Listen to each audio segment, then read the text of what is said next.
Hello. Hello, hello, hello.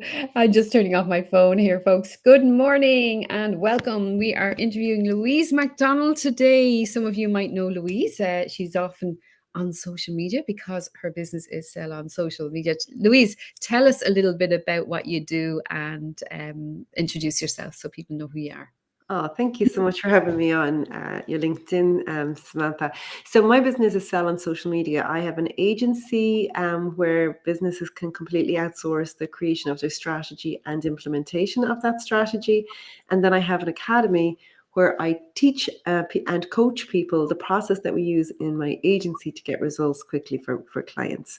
So I think what makes me a really good trainer and coach is that I still manage social media for my clients. So I have a team of people who work with me, but I oversee all the strategy creation, and I absolutely love it. I love, like yesterday we heard from one of our clients, their stats have gone through the roof, and I'm like, oh my goodness, that makes me happier. That makes me so happy when I hear that kind of thing.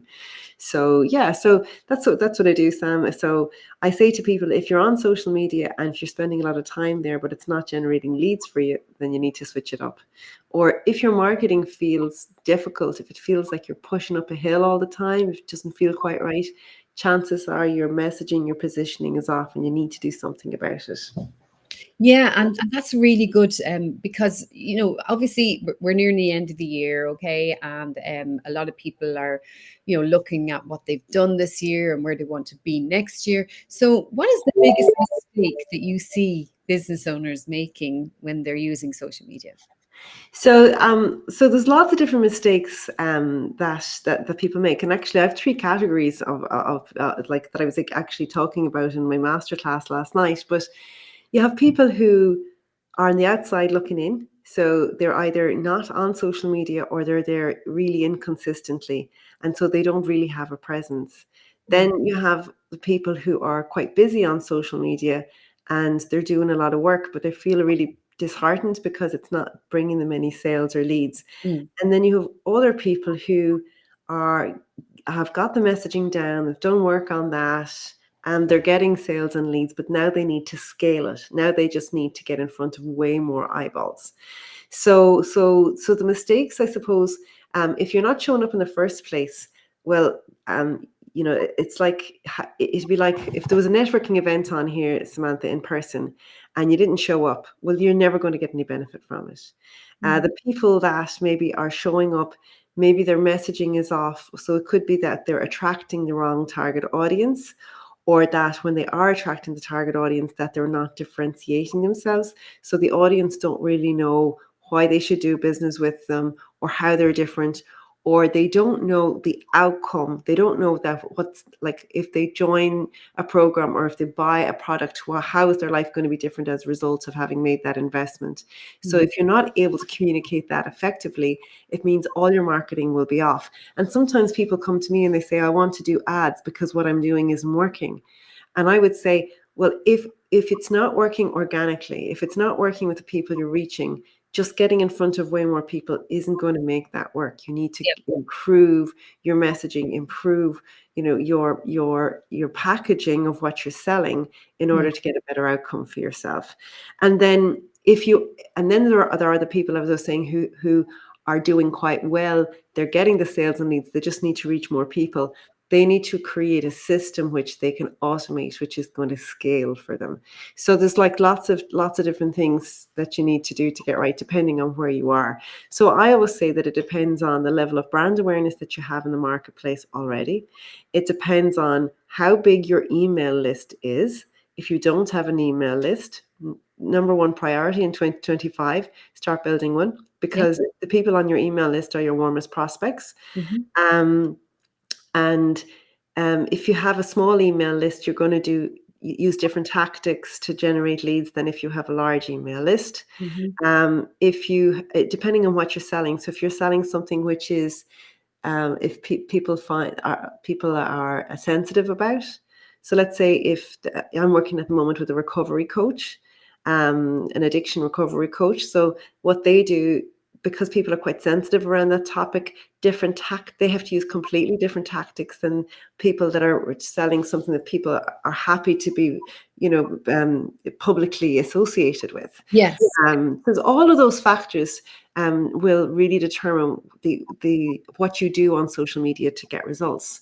And I think sometimes people think that all you need to do is to show up and to try and go viral and to try and create a reel or something that's going to go viral. And that doesn't really work. That just means that you get a reel that goes viral, but it doesn't lead to money in your bank account, which is what I'd like to focus on. I have a great example of that. I put up my grandson pushing the books back in on the bookshelf. He does it every Friday. My husband has them facing out right to the edge, perfectly lined. And then my grandson comes and just pushes them all back in. And it went viral, 5 million views, not one sign up, not one sale. Yeah. The 5 million views means nothing. No. So Because, yeah. about going viral. It's about, yeah, I agree with you. Like, and some of the clients like that you have, I know, for example, I'm in recovery. Okay, I'm 16 years sober, so I understand the challenge that they would have as opposed to, and it's more for people like me. We want to see stories of success, maybe people who have recovered, but not everybody's going to talk about the fact that they're in recovery. So, I'd be quite open about it, but like, every business, what's the biggest, do you get this question or do you get this statement as well when you have a new client and you're on a call? Do they say, and you say like, well, who's your target audience? And they say, everybody. Everybody, yeah. Yeah, everybody. And you go, okay, no, you're definitely not everybody. If you think you're targeting everybody, you definitely need to do work around your positioning, your messaging, because if you try and chase everybody in the marketplace, you'll actually catch nobody because you don't appeal to anybody. Whereas, I was speaking to a lady last week, and like that, she's telling me, oh, everybody, she can work with everybody. And then when we drilled down into it, where her area of expertise was, I said to her at the end of the call, would you not consider just focusing on that specific area that you're the expert in and charging a premium? And she went, oh yeah, that's probably much better. So rather than trying to attract like hundreds of people paying 50 euros or 100 euros, target a smaller group of people who are going to give you a few thousand, and they will pay that because you have the knowledge to make their lives so much better and to solve problems that they cannot solve themselves. That's the difference between trying to reach everyone and just reach specific people with something. And it's much easier to sell something that's specific. Yeah, and I'm just saying hello to the ladies. Jane has joined us. Hi, Jane. She's from Studio Dancewear in Carlow. And then we have Maria, and Maria's a stylist. So, like, for example, let's say Maria. Let's just take Maria, right? So, someone who's a stylist like that, for example. So, are there different social media platforms that you recommend for different areas of expertise? Yeah, so I think it really depends on where your audience is hanging out. So, say, for example, if Maria wanted to have a program which was focusing really on executive, people who want to style themselves for work, and I'm being this is off the cuff now, but, so LinkedIn obviously would be a brilliant platform for that. I wouldn't rule out that those people don't also hang out on Facebook and Instagram. So sometimes, and I'd be kind of quite controversial in this because I know there's a lot of people who say, "Oh, go deep on one platform," and I'm really platform agnostic. Like I don't really care too much about any of them because they'll all let you down at the last minute. So I'd never have all my eggs in one basket whatsoever. I think what's more important is understanding where your client's hanging out and trying to get in front of them and putting the content wherever they are. So you're on LinkedIn for that very reason. Very good, Maria. Yeah. So like if you're targeting women, let's say that are in executive positions and they really want to get their confidence up through the way that they dress, or maybe they have a big event coming up that they really want to impress people at, absolutely LinkedIn is your place. And LinkedIn is wonderful, as we know, because you can actually search for those people and send them a connection request, and you can make it your business to grow your network on LinkedIn with the people who match the profile of your ideal customer. But then at some point, Maria, you're going to want to have some kind of an event which helps you generate leads. Mm. So and men, sorry, I'm a bit sexist. But like that, or maybe you want to run an event for men as well. But at some point, you're going to want to run some kind of an event to get them through the door, to get them all excited, to show them what you can do, and then to like propose, like to sell to them. Mm. And so LinkedIn is great for that. Your email list, if you've been nurturing people and growing, is also great for if you want to bring people to your event. But you can also run ads on Facebook and Instagram, targeting those specific people with really specific messaging, so they know who you're targeting. Get them into that event. So use multiple. So, for example, last night I had a master I was class. going to ask about your masterclass last night. Yes. So I had a masterclass. People, I had nearly last night. I had nearly 600 people sign up to that masterclass. And so what we're doing at the moment is doing an analysis on where they came from. So we can kind of tell. We can tell by going through each one of the registrations where they have come from. So there will be a mix there of my social media organic. So I'll have some people will have come from LinkedIn, other people will have come from Facebook and Instagram. And then some people will have already been on my email list. I like to have a look to see how long they've been on my email list. Are they just new on my email list? Or are they on my list for in the last 12 months, or are they older? Because sometimes it takes people a few, sometimes people will convert immediately, and other times Yeah. people will take years to convert. Yeah. Then there will be, I will have spent a few €1,000 running ads, but I know exactly how many leads have come as a result of the ads. And actually, one of the signups that came through straight away was somebody who just joined my list from an ad. I'll have to see whether it's either Facebook or Instagram. I'll have to do that analysis. And then there will be, I also did joint venture partnerships with people where we do email swaps. So this is multiple tactics you use, to get people to register for the event. And then the next challenge is you have to get people to show up live for the event. Mm. And then there's a whole range of tactics that you have to employ around that. And then you have to show up at the event, and then you have to deliver something to them that doesn't overwhelm people, that it means that they can follow you, that it's the right pitch so that people benefit from it, but they also understand what the next steps that they need to follow if they want to get the outcome that you're presenting to them. So there's a huge amount in even how you what the content that you create and how you present it.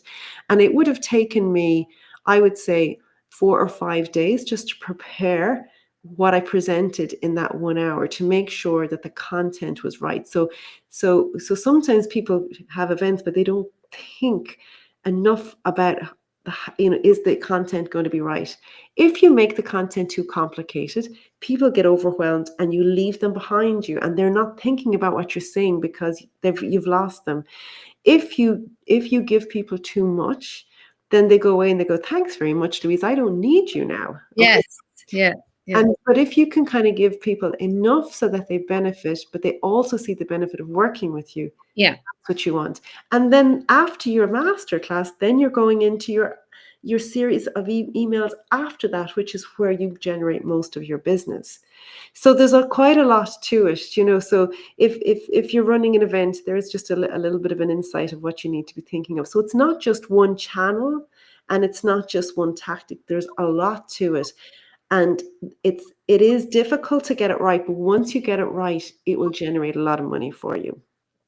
Like for me, for example, I was thinking of doing a workshop in the new year, how to create a LinkedIn newsletter to re-engage your audience. So that would be a good kind of like first kind of get them in the door kind of thing, to show how much how much I know about LinkedIn, and show how, and also they'll get to know the person, like you, Louise. When they come on the masterclass, they'll say, oh yeah, this lady, yeah, she knows her stuff, like, and so it kind of gets them to know you as well, and to get a feel for what you're about and what you're like, because you can't act for that long. Do you know what I mean? If you're an idiot, you know what I mean? So, I mean, it's like, so I think it's a really good way. It's a really good tip that people can take away from today's chat, actually, is that, like, do a little event, do a webinar, and get people to, that's the start of your sales funnel then, is it? Or what would you do? Yeah, so that's it is part of your funnel. So it and those events and it doesn't have to be a webinar. There's lots of different things you can do depending. It really depends on how much. Like if you're starting off from scratch and you don't have an email list and you don't have a big social media following, a webinar is absolutely not the right thing to do because you don't have that base there to Mm, pull on. So if you're starting off from scratch, you'll use different tactics. You might use depending on where you are, it might be just like a simple cheat sheet, or it might be a quiz, or it might be like there's lots of different things you can do. The most important thing is to start growing the list. And you have to be really careful about the lead magnet. I had to laugh. Like my kids are doing their TY at the moment. I have twins and they're in transition year. And I can say this here because they're not on LinkedIn. I couldn't say this on Facebook or Instagram because I get killed by them. But so they're doing their mini companies, and it's amazing. Like when I see the stuff that they're doing. So the girls, they did. They made these beautiful lip balms. Like they're fantastic. They've sold out. They can't keep them in stock, and so their little lead magnet which they don't realize is what it is. They had a little sweet jar on their table, and it was guess the number of sweets in the sweet jar, and whoever guesses the right amount obviously gets the sweets.